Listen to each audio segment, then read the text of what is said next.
Hello guys, welcome to my channel. तो कैसे हैं आप लोग? I hope you all are doing great. बहुत ही वो क्या यार, राइट प्रिपरेशन चल रही होगी आप लोगों की, तो अच्छे से प्रिपेयर करें। Let me raise it. देखिए, रिवाइज कीजिए आर्टिकल्स वगैरह। डिस्क्वालिफिकेशन ठीक है, unsound office of profit, independent MLA का, नॉमिनेटेड का एकदम सही है। चलिए, now let me think today's topic. देखते हैं आज का टॉपिक क्या आता है। आज क्या आता है आप लोगों के पास मेरे तरफ से? आज क्या मैं प्रदान कर सकता हूँ? आज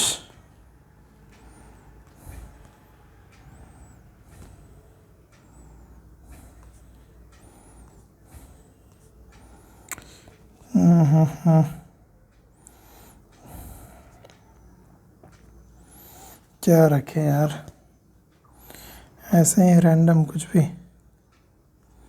चलो रैंडम।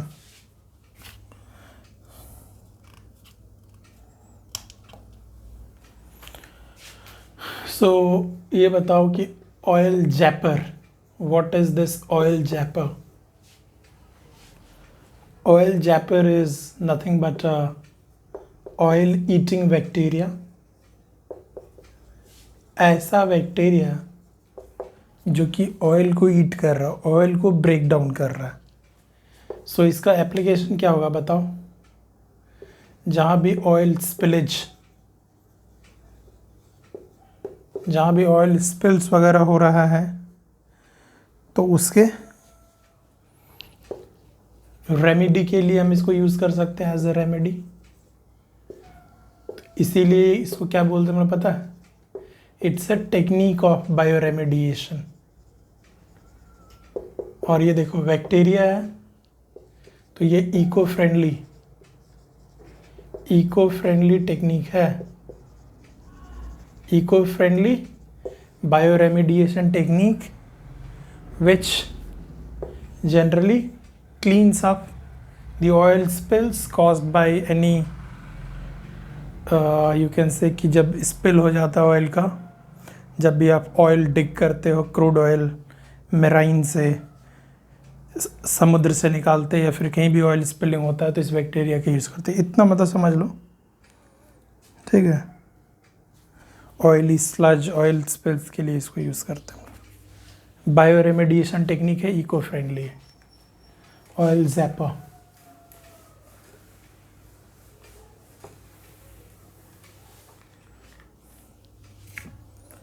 ऑयल जैपर के बाद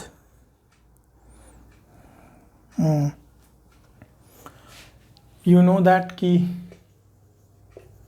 ओजोन होल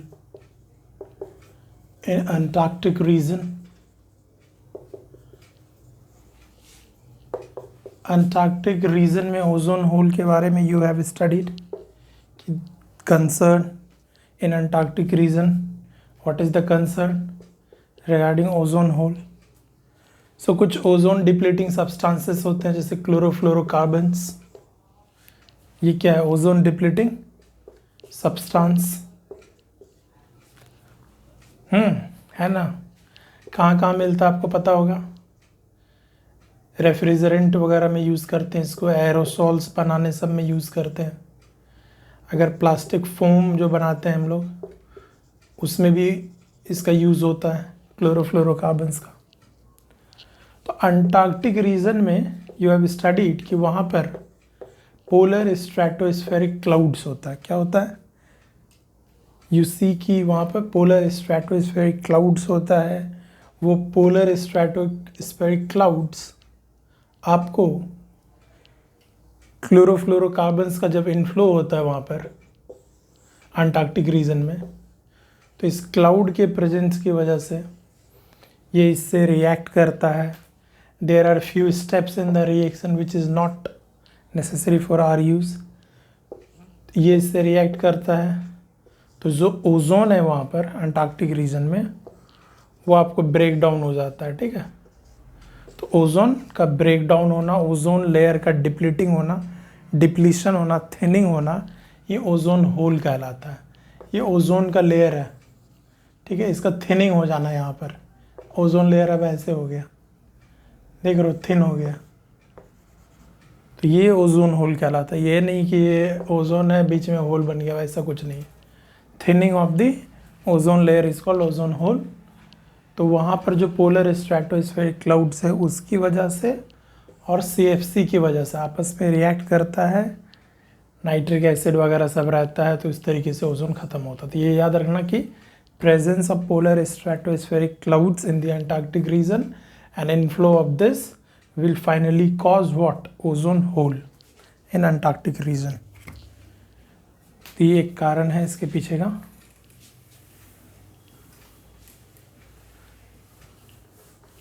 मतलब पोलर स्ट्रेटोस्फेरिक क्लाउड्स का मतलब एक ही जगह हम लोग पढ़े हैं अपने बेसिक्स में, अंटार्कटिक रीजन में।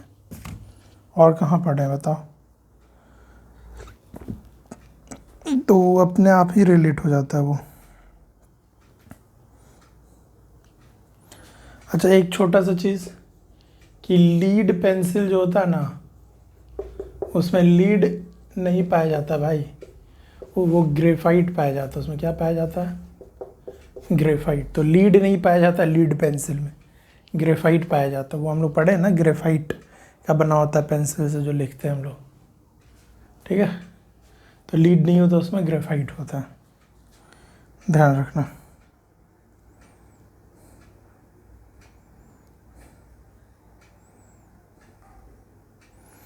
और क्या ध्यान रख सकते हैं?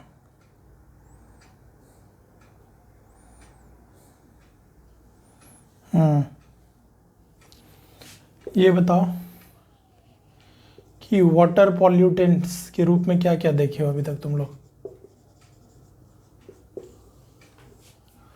वाटर पॉल्यूटेंट्स के रूप में हम लोग देखे हैं, वे हैव सीन की arsenic is a pollutant which contaminates water, ठीक है, आर्सेनिक, लीड,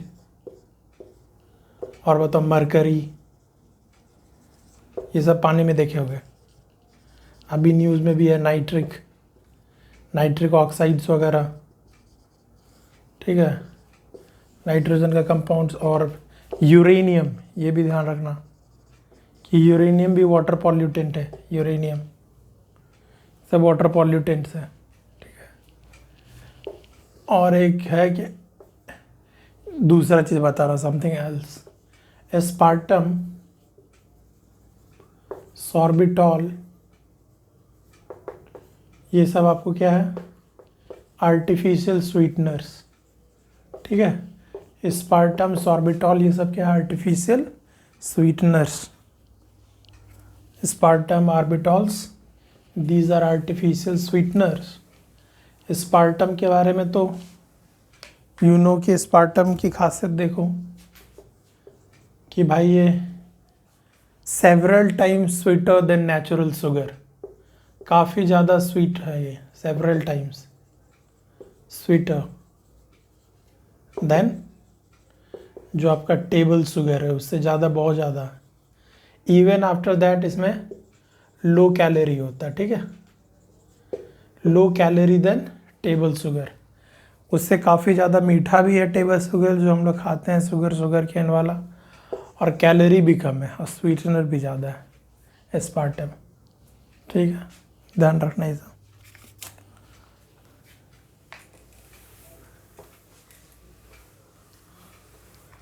एक फॉर्मल्डिहाइड्स होता है, वो प्रिजर्वेटिव्स के रूप में इसका यूज़ करते हैं हम लोग। फॉर्मल्डिहाइड्स का हम लोग एल्डिहाइड फॉर्मल्डिहाइड्स का हम लोग प्रिजर्वेटिव्स के रूप में यूज़ करते हैं, फूड प्रिजर्वेटिव्स वगैरह।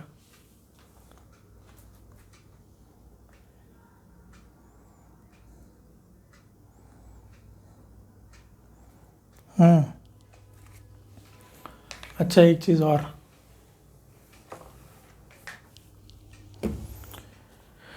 डिफरेंस बिटवीन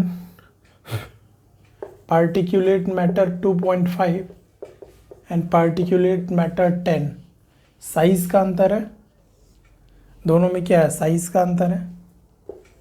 अब भाई ये जो है ये लंग्स में एंटर करता है, उसके बाद ये ब्लड स्ट्रीम में भी एंटर कर जाता है।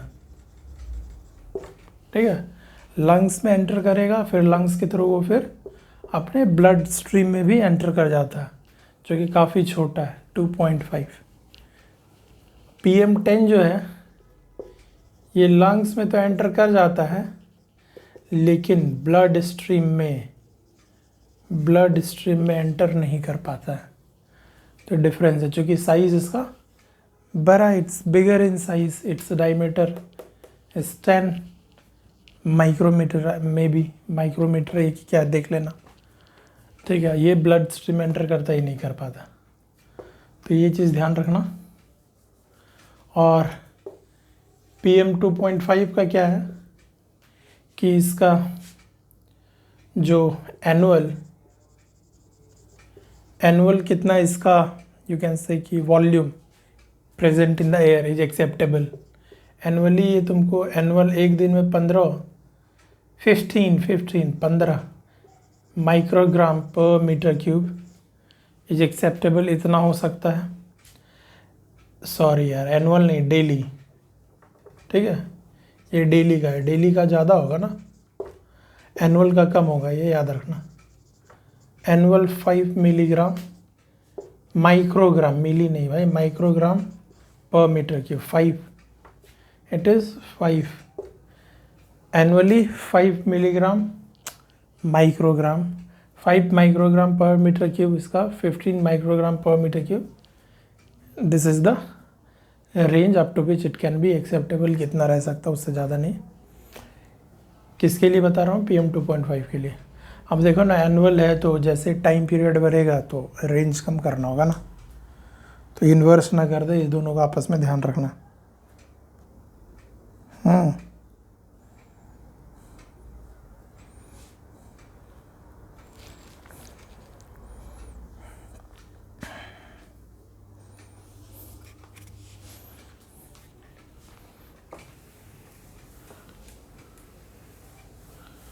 और क्या देखोगे?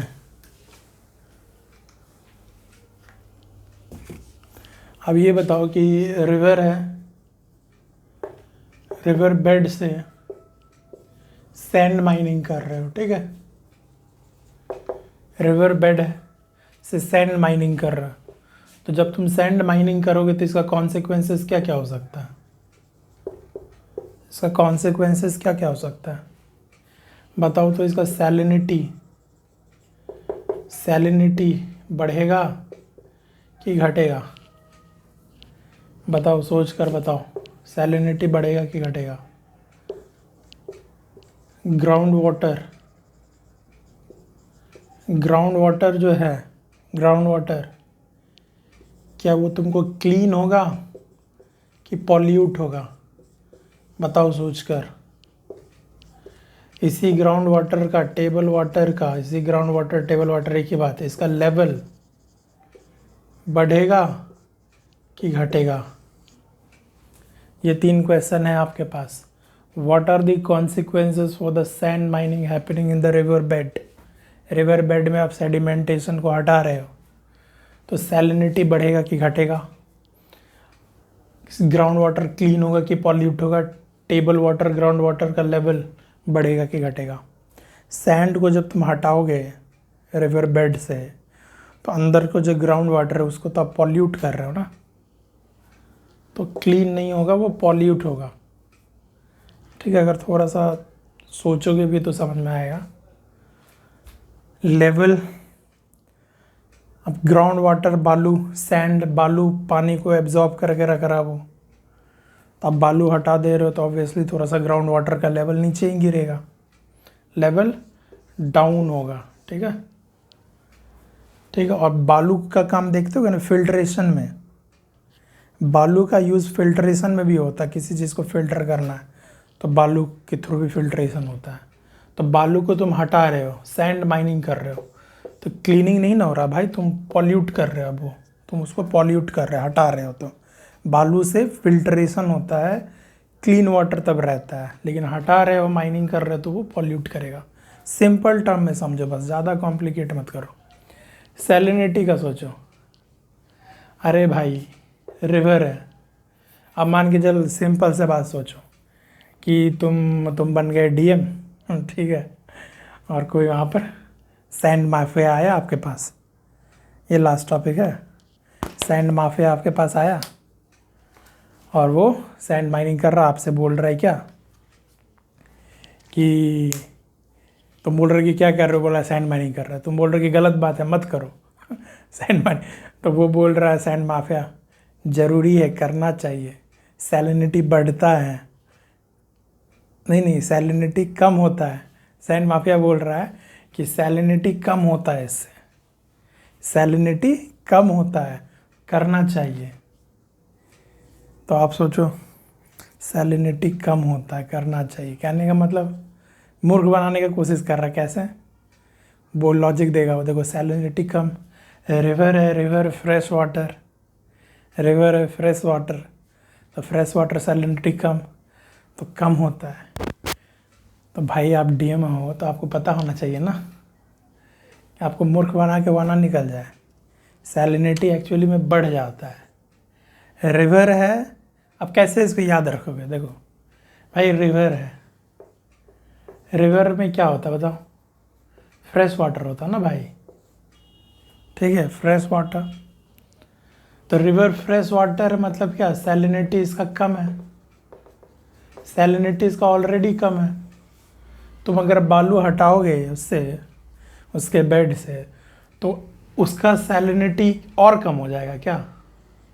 अगर सैलिनिटी इसका और कम हो जाता, सोचो, if the salinity of river would have been reduced, तो वाई नॉट भाई, तब तो सैंड माइनिंग और करो ना जब उसका सैलिनिटी और कम हो जाएगा, वो और ज़्यादा फ्रेश हो जाएगा, तो तुम और करो और हटाओ, सैंड माइनिंग करो। तब तो माफिया बढ़िया काम कर रहा है, जो तुमको मूर्ख बना कर अभी गया, समझा? तो वो मूर्ख बना कर तुमको चले गया। डीएम हो भाई, पोस्टिंग हो सकता है उधर भी, तो फिर सैलिनिटी एक्चुअली में बढ़ जाता है। तो तुम उसको लॉजिक दो, भाई तुम जो कर रहे हो गलत कर रहे हो, पीने लायक पानी नहीं बचेगा रिवर में, फ्रेश वाटर नहीं बचेगा, क्योंकि सैलिनिटी बढ़ जाएगा, फिर समुद्र के जैसा सैलाइन वाटर हो जाएगा, तो सैलिनिटी बढ़ जाएगा। तो इस तरीके से समझ पा रहे हो ना?